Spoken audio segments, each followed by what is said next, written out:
All right, Shalom, Shalom. It's that GMS lesson. Come back at you. Before I do get into the lesson, I want to give my honor, glory, and praises to the Heavenly Father and His only begotten Son, Yahweh, Bahashem, Yahushai, Bahashem, Rachah HaKodash. Next up, the Bahas are our apostles, elders, grand millstone, taught us the 100% truth of the Bible, and who rule well. Peace, love, salutations to all the brothers across the four corners of the earth, pushing this truth in all diligence and sincerity. We're just going to jump right into it. Israel is scattered. Of course, what Israel, first and foremost, is a people before it's a place, right? You so-called Negroes, Latinos, and Native Americans, you are the true biblical Hebrew Israelites, but at the same time, our people have been scattered amongst all these other nations. So you have Israelites that look like these other nations, right?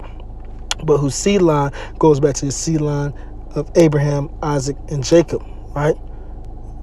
Due to the curses that were put upon our people, which we're about to read right now. This is Isaiah. This is Deuteronomy 28:64.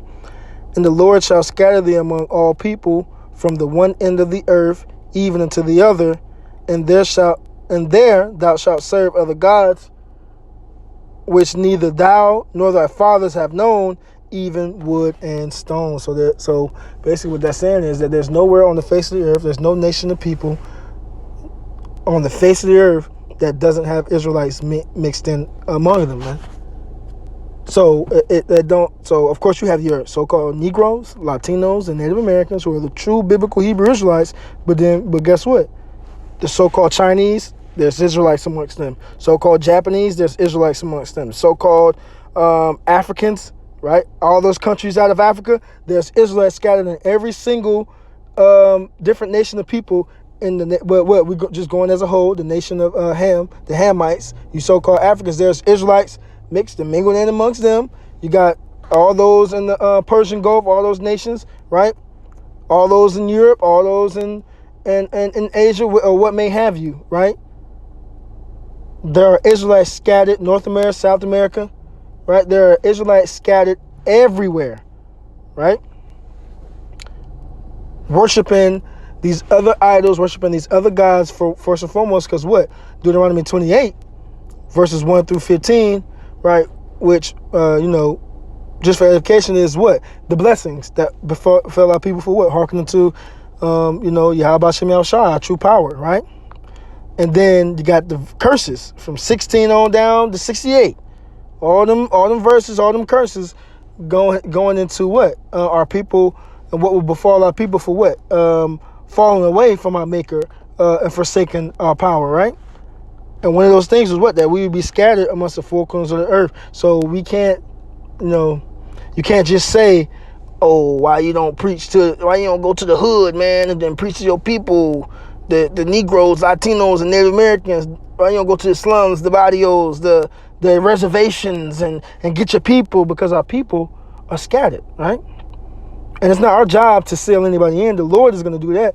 We just have to do it the way that He told us to do it, so that His word will be preached out correctly and directly, and to whom He wants it to be, to whom He wants to hear it, right? So, and it said, which neither thou nor thy fathers have known, even wood and stone. What? Simple. Our people are worshiping everything because what? First and foremost, we were discontinued from our heritage, so we don't know who we are. So we're amongst all these other things, right? We're amongst all these other ideologies and religions and things that have nothing to do with us. Even wood and stone. Our people are big for what? The wooden crosses and Islam, right? Got the cobblestone. I believe that's Islam, but either way, our people are worshiping everything other than their true power, Yahweh, Bahashem, Yahushai. So let's go on to Tobit, chapter 13, verse 2, and it reads, for he doeth scourge. That word scourge consists of whippings, punishments, right?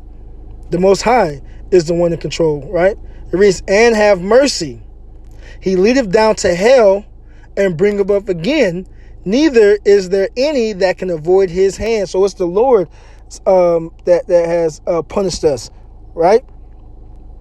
Because you got our people saying, because, it's not just a thing. When the Lord says He's going to scatter us amongst all the nations on the face of the earth, it's not just, He's going to take us exactly as we are and just drop us in these other nations and we're just going to live there and it's just going to be easy to figure out who we are. No, it's certain events and things, captivities, us fleeing from persecution, us going here, us doing that. The Lord had us go through things that resulted in us mixing in and mingling in with these heathens, right? And you be like, well, and he was like, well, if God is real, he wouldn't let this happen. Or if God is real, he wouldn't do this, he wouldn't do that. You have to understand who our power is, man. For he doeth score. We are going through punishments, right? 500 years of slavery, the transatlantic slave trade that dealt with all of us going back and to and fro to this nation, to that nation, going here, going there, on cargo slave ships, Israelites dying by the millions, right? Getting, forcibly, to do things with these other nations and things like that. All the way into this day where we're willingly sleeping and having kids and doing things with these other nations. So it's furthering and scattering us amongst these other nations. This is why we look like these other nations, right? And we're taking after their customs, right? Because the Lord, this is a punishment. This is a part of our punishment, man, right? For he doeth scourge and have mercy. He leadeth down to hell. We're in hell right now. Our lowest state. Our people are being born into captivity still to this day. And what? We're right now, we're in a captivity, right? We're not in shackles and chains anymore, but it's the mindset that we're living in, thinking that we're on equal footing with these heathens, right? To the point where we're just totally wicked and going off in each and every way. Right? So saying all that to say that, but what? It says, and have mercy. He leadeth down to hell and bringeth up again. But what? We're not going to always be in this lower state.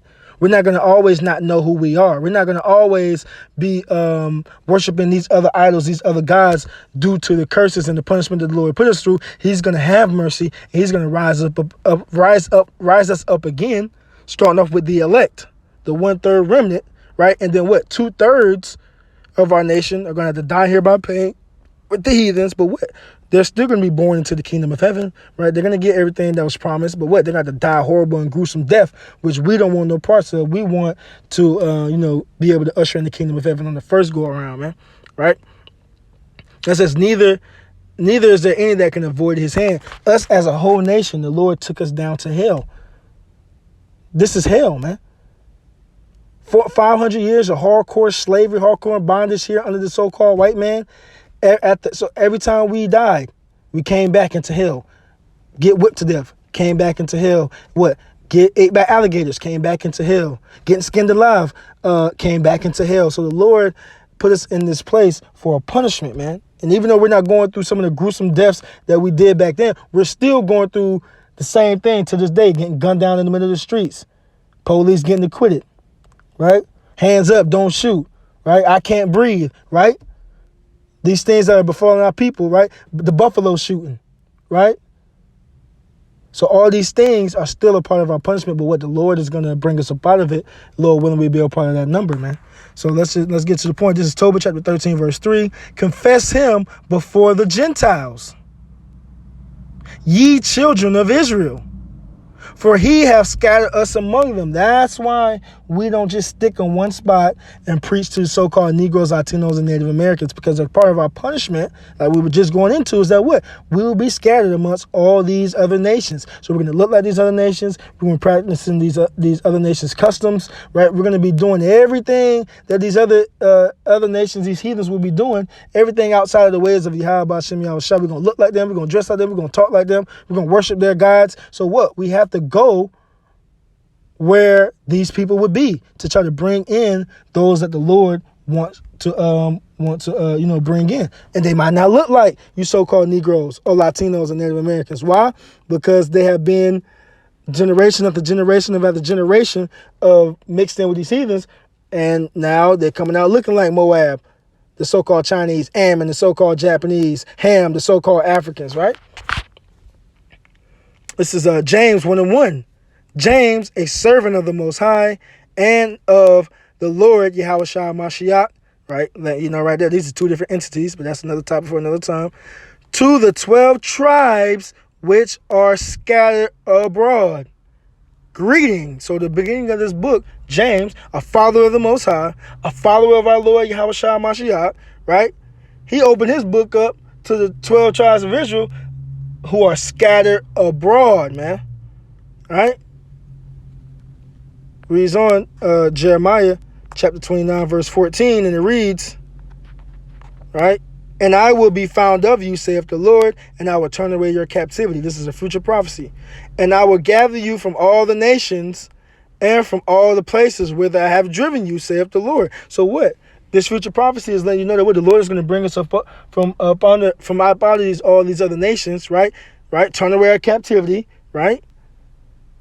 Right? And it reads, and I will bring you again into the place whence I caused you to be carried away captive, right? And that is the land of Israel. The Lord is going to put us back in our land, right? He's going to give us the kingdom of heaven, the land of milk and honey, right? After he takes down this wicked rulership that's being ran by the wicked, man, right? But what? He's going to gather his elect from what? Out of all the nations on the face of the earth. This is Matthew chapter 10, verse 5, and it reads, these 12 Yahushua sent forth and commanded them, saying, go not into the way of the Gentiles, right? So what? As far as the ministry is concerned, right? The Lord sent his men to do what? To not go into the way of the Gentiles, these natural heathens, right? And into any city of the Samaritans enter ye not, right? The heathens. It reads, but go rather to the lost sheep of the house of Israel, right? So the Lord sent his men, his ministry out to do what? To go and gather in the lost sheep of the house of Israel, those who have been scattered abroad, right? It reads, and as ye go, preach, saying, the kingdom of heaven is at hand. So we're talking about the kingdom of heaven, right? We talk as if the kingdom of heaven pertains to who? The Israelites, right? The Lord said, tell them that the kingdom of heaven is at hand. Who? The lost sheep of the house of Israel, man. That's who the kingdom of heaven pertains to, man. That's who the Lord's ministry was set out for. The Israelites, right? And those of Israel who were scattered abroad, man. And that's the same thing to this day, because we were all discontinued from our heritage, right? None of us knew who we were before the Lord visited us with the truth, right? We were all following the ways of the heathen. We were all of the uncircumcised spiritually in the mind, man, right? But what this word being pushed out, right, brought us back in, right? We were not the natural heathen, but we were the lost sheep of the house of Israel. And that's who this word is pertains to. That's who salvation is pertaining to. No other nation outside the nation of Israel, but we have understanding that Israel is not, it's the spirit that bears witness, right? As a matter of fact, if I can grab that real quick, for time's sake. Yeah. This is Romans 8:16. So how do you know that you're an Israelite? If Israel's been scattered, if Israel looks like these other nations, how do you know that you're an Israelite? The Spirit itself beareth witness with our spirit that we are the children of the Most High. So the Spirit, and probably how about Shimon Yahushua, don't make no mistakes, man. The Spirit will definitely let you know. If you can adhere to this word at all, and you can believe it, and you can have faith in it, if you can trust in it, no matter what you look like, you are an Israelite, man. Right? If you can do the things in the scriptures, follow the law, statutes, commandments, have no gripe with it, no grief with it, and accept everything that comes out of this, and have total and 100% faith in it, that Lord Yahushua came and his sacrifice, that you can be covered for it, then hey, through the Spirit, you're an Israelite, man. So with that, I'm going to close out, giving peace and love to the elect. Shalom.